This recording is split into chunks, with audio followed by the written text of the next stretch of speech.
एक गांव था जिसका नाम रामराज्यपुर था। उस गांव की एक अजीब बात थी। जो भी लोग वहां रहते थे उनके सारे शौक एक ही रात में पूरे हो जाते थे, क्योंकि उस गांव में हर रात एक भूत आता था। उस भूत का नाम था काल भैरव। हर रात काल भैरव गांव के हर घर के सामने जाता और चुपचाप महंगी महंगी एक एक कार रख देता। सुबह होते ही पूरा गांव महंगे कारों से भर जाता। गांव के कुछ लोग उन कारों को बेचने शहर जाते थे, लेकिन पास में सिर्फ एक ही शोरूम था। उसका मालिक था ज्ञान भाई। सब गांव वाले ज्ञान भाई के पास ही कार बेचने जाया करते थे। ज्ञान भाई को शक होने लगा। वह सोचने लगा, इतने गरीब लोग और हर रोज सोने की कार, आखिर यह आ कहां से रही हैं? एक दिन रामराज्यपुर का एक आदमी शोरूम आया और बोला, भाई यह कार ले लो और मुझे 1 करोड़ रुपए दे दो। ज्ञान भाई ने पूछा, तुम लोगों के पास इतनी सोने की कार आती कहां से है? उस आदमी ने डरते डरते सच्चाई बता दी। हमारे गांव में रात को एक भूत आता है, उसका नाम काल भैरव है, वह यह सब हमको देता है।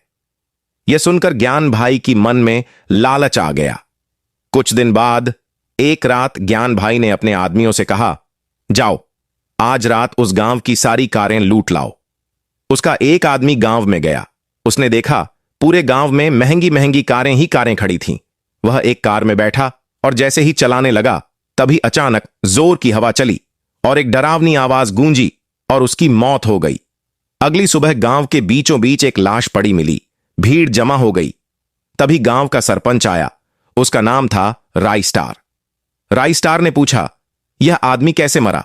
एक बूढ़ा आदमी बोला, इसे काल भैरव की आत्मा ने मारा है। फिर वह बूढ़ा एक पुरानी कहानी सुनाने लगा। कई साल पहले काल भैरव इसी गांव में रहता था। वह बहुत अमीर था, लेकिन दिल से बहुत अच्छा। हर गरीब की मदद करता था। लेकिन यह सब एक आदमी को अच्छा नहीं लगता था, क्योंकि पहले उसका नाम चलता था, लेकिन अब सब काल भैरव को ही इज्जत देते थे। एक दिन एक गुंडा आया। उसका नाम था ज्ञान भाई। लालच में आकर ज्ञान भाई ने काल भैरव की हत्या कर दी। उसी दिन से उसकी आत्मा भटक रही है। राइस्टार सब समझ गया। रात हुई। राइस्टार गांव के बीच काल भैरव का इंतजार करने लगा। अचानक काल भैरव प्रकट हुआ। राइस्टार बोला, मैं सब जानता हूं, आओ हम दोनों मिलकर ज्ञान भाई का अंत करते हैं। काल भैरव बोला, ठीक है। दोनों सीधे ज्ञान भाई के घर पहुंचे। राइस्टार अंदर गया। ज्ञान भाई गहरी नींद में सो रहा था और फिर एक ही झटके में रस्टार ने ज्ञान भाई का अंत कर दिया।